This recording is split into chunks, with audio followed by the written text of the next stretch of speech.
California's new workplace violence prevention law requires employers to develop strategies to avoid physical harm to their employees and to implement an effective injury prevention program. Avoid and prevent are clearly the best approach to employee safety. But what does that mean?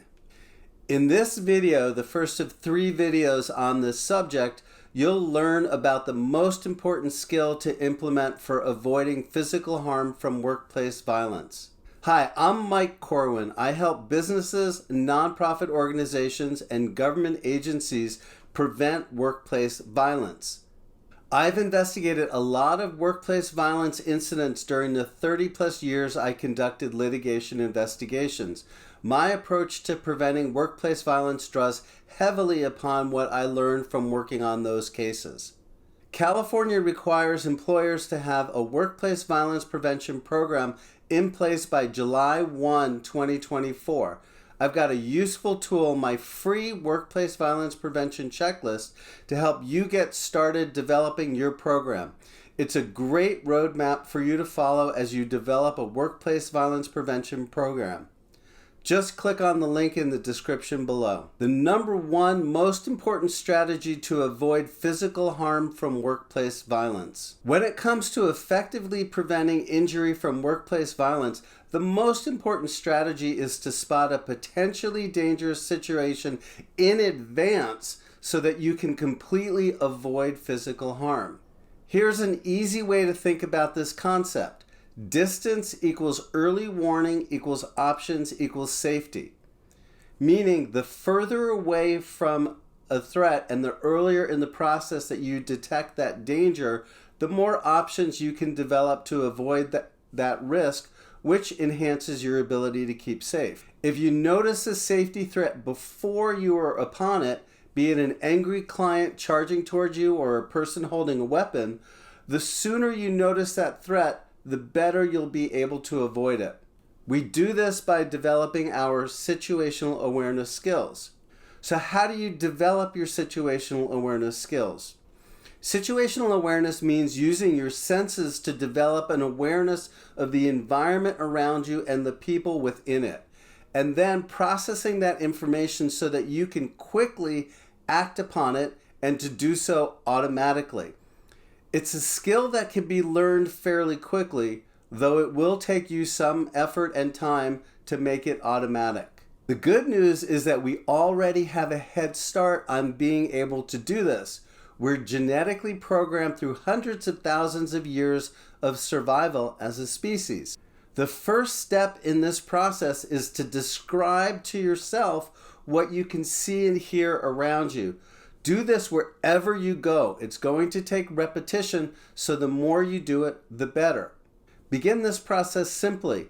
You'll want to notice if there are any people on foot, in cars, on bicycles, and where they're located relative to you and what they're doing. For example, if you notice a man standing on a sidewalk across the street, literally say to yourself, "There's a man standing on the sidewalk across the street from me." You could add more details such as the color of his clothing or the man's size and build, but in the beginning, focus more on catching the big stuff. So if you notice someone sitting in a car, say to yourself, "There's a man seated behind the driver's wheel in a blue car, 2 cars to the left of where I'm standing." And don't forget, it's not just what you see, but what you hear as well. You want to be able to recognize and respond to a variety of indicators in order to maximize your safety. You could say something like, "I hear the sound of a car starting up and accelerating towards me while I'm on the sidewalk." You should practice this process indoors as well. You'll want to note the location of windows and doorways and things like which direction the doors open and close. Identify the location of any sources of light, and this is especially important at night or in other low lighted areas. And note any potential obstacles such as trees, fences, cars, posts, things like that can either serve as a hiding place for someone or that can affect your movement pattern or obstruct your view.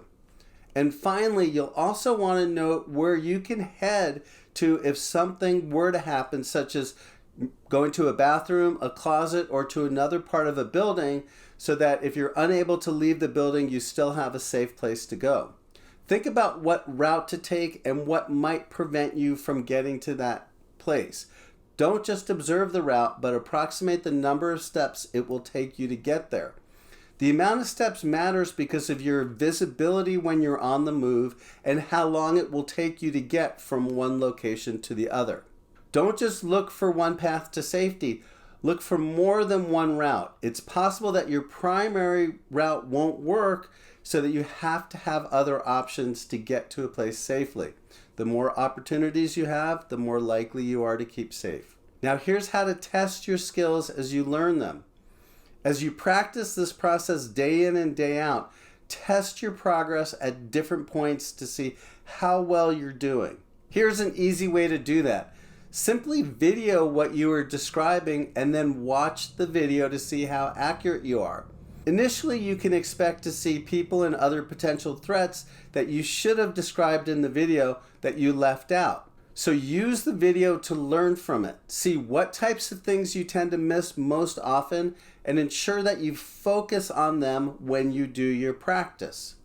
Learning to automate this ability takes practice, but it's well worth it, as nothing else can help you to completely avoid harm better than using situational awareness. Want to get started on developing required workplace violence prevention program by July 1st, 2024's deadline? I've got a useful tool to help you get started developing your program. Download my free workplace violence prevention checklist. It's a great roadmap for you to follow as you develop a workplace violence prevention plan. Just click on the link in the description below. In my next video, I'll cover the second of the 3 strategies that you can use to avoid harm from workplace violence.